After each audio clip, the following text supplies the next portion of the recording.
So hello and welcome you all to the UEFA Nations League team preview series এবং আজকে আমি যে দলটাকে নিয়ে প্রিভিউ করব এই দলটা রিসেন্টলি তাদের দ্বিতীয় বিশ্বকাপ শিরোপা জিতেছে এবং ইউরোপিয়ান ফুটবলে গত কয়েক বছর ধরে অনেক আধিপত্য বিস্তার করেছে এবং দলটার নাম হচ্ছে স্পেন।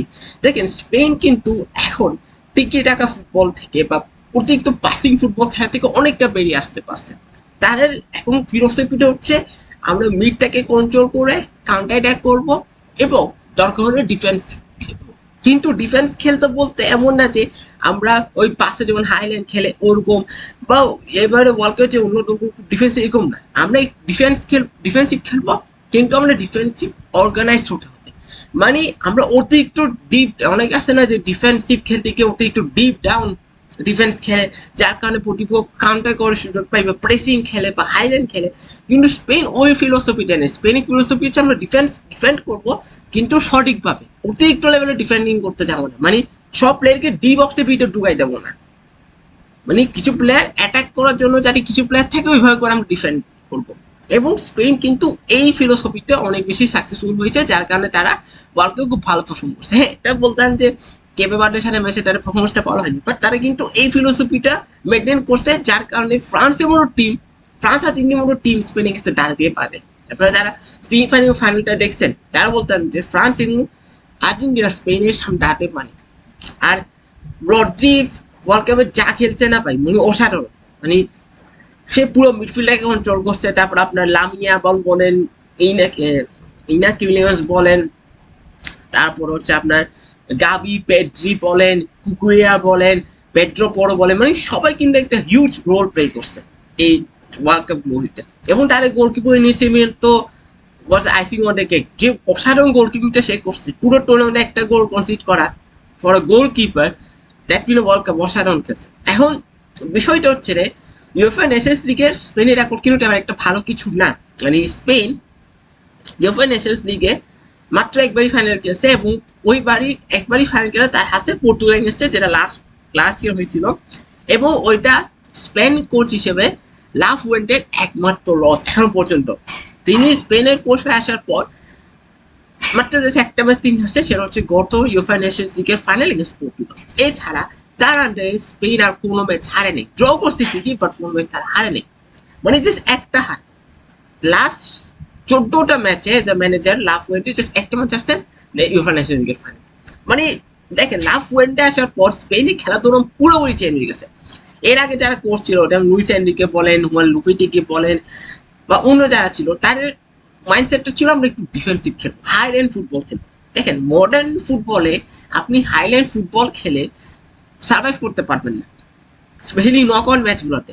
আপনি যখন হাইল্যান্ড বেশি খেলবেন, হাইল্যান্ড খেলতে গিয়ে আপনি কি হচ্ছে, আপনি প্রতিপক্ষ স্পেস দিয়ে ফেলেছেন। দেখেন প্রেসিং করেন, কিন্তু প্রেসিং করতে গিয়ে এইটা মাথায় রাখতে হবে যে প্রতিপক্ষ যেন এক বিন্দু আপনি ডিবক্সের সুযোগ না পায়।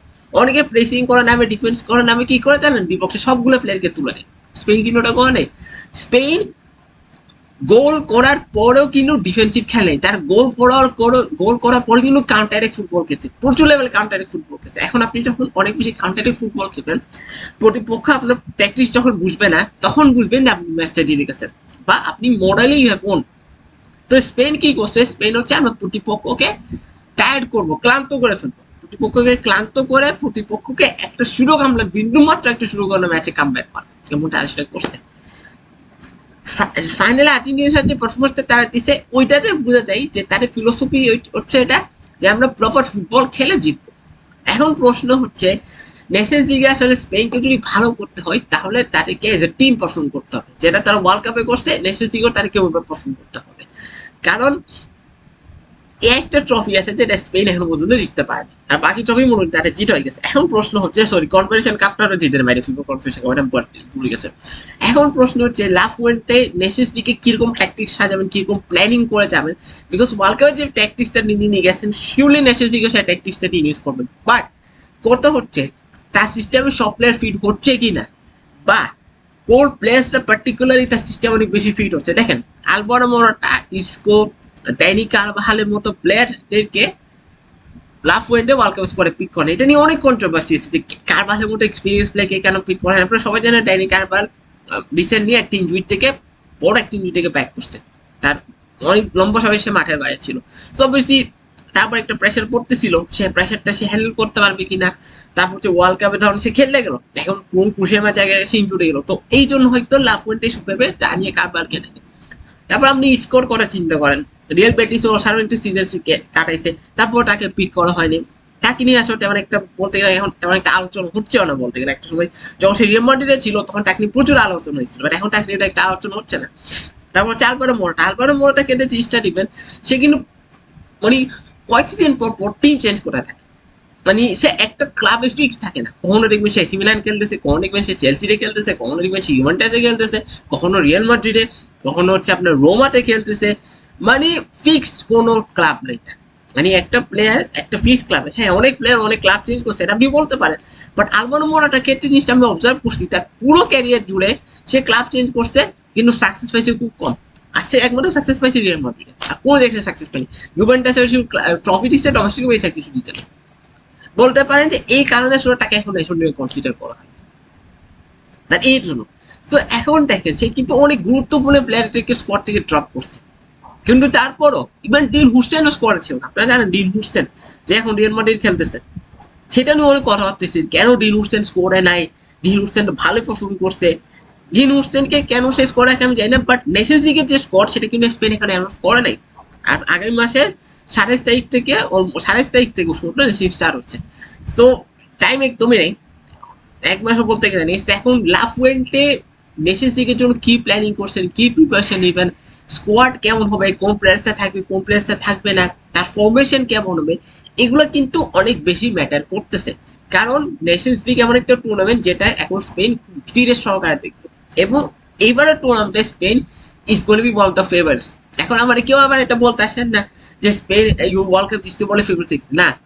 স্পেন লাস্ট কয়েক বছরে যে উন্নতিটা করছে, এটা করে যদি কেউ এটা বলে যে তারা ইউফা নেশনস লিগের ফেভারিট না, আমি তার সাথে ডিসএগ্রি করবো, কমপ্লিটলি ডিসএগ্রি করবো। স্পেন বর্তমানে ইউরোপিয়ান যে দলগুলো আছে, ফ্রান্সের পর এখন ইউরোপের যদি কোনো ভালো দল হয়ে থাকে ফুটবলে, সেটা হচ্ছে কি জানেন? স্পেন। একমাত্র স্পেনই পারে ফ্রান্সকে টক্কর দিতে, আর কোন এই যে দেখেন পর্তুগালের মিডফিল্ড নিয়ে প্রচুর করেছিল ওয়ার্ল্ড কাপের আগে, ফ্রান্সের মিডফিল্ড নিয়ে প্রচুর করেছিল ওয়ার্ল্ড কাপের আগে।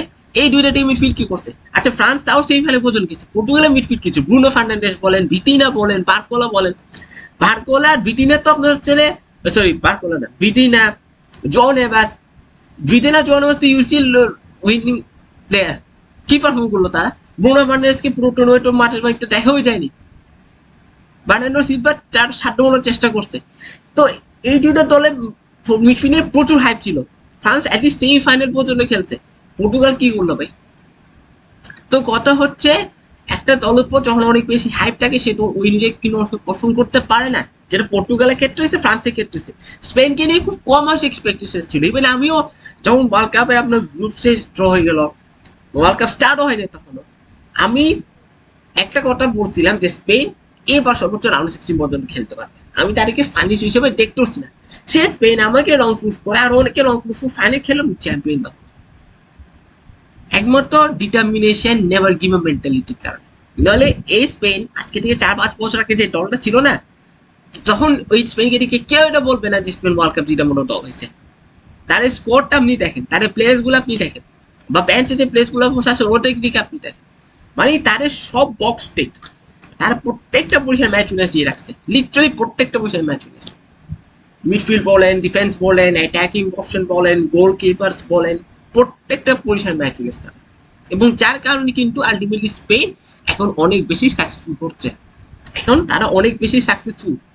সো আমি যেটা পার্সোনালি মনে করি লাফুয়েন্তে ইউফা নেশনস লিগ স্কোয়াড এটা অ্যানাউন্স করবেন, একটু ভেবে চিন্তে স্কোয়াড অ্যানাউন্স করবেন। আশা করি তিনি নতুন কিছু প্লেয়ার্স অ্যাড করবেন না স্কোয়াডে। এখন ডিন হুডসন স্কোয়াডে থাকবেন কিনা আমি ঠিক শিওর বলতে পারছি না, বা আলভারো মোরাটা বা ইসকো এদের ব্যাপারে ঠিক শিওর না, বাট ধরেন যে ওয়ার্ল্ড কাপে জায়গা আছে তাদের মধ্যে অলমোস্ট একটা প্লেয়ার্স আপনার স্কোয়াডে থাকবে। সো এখন সর্বশেষ একটা জিনিস বলতে চাই, স্পেন এবার ইউফা নেশনস লিগে ফাইট করবে টু উইন দ্য টাইটেল, এবং they are clearly one of the favourites in this nations league. So আপনি কি মনে হয় যে আসলে স্পেন এবার নেশনস লিগে পারফর্ম করতে পারবে কিনা, বা ফাইনাল জিতবে কিনা, বা স্পেনে কোন প্লেস আসলে এবার নেশনস লিগে এক্সপেক্টেড হবেন, বা আপনারা কি ডিন হুডসন অ্যালবাম মোটা এবং স্কোরে চান কিনে এই তিনটা বিষয় আপনার কি মনে অবশ্যই কমেন্ট করেছেন। আর ভিডিওটা ভালো লাগলে অবশ্যই লাইক ও শেয়ার করবেন। আপনার সাথে দেখা হচ্ছে পরবর্তী টিম রিভিউতে। তখন পর সবাই সুস্থ থাকবেন।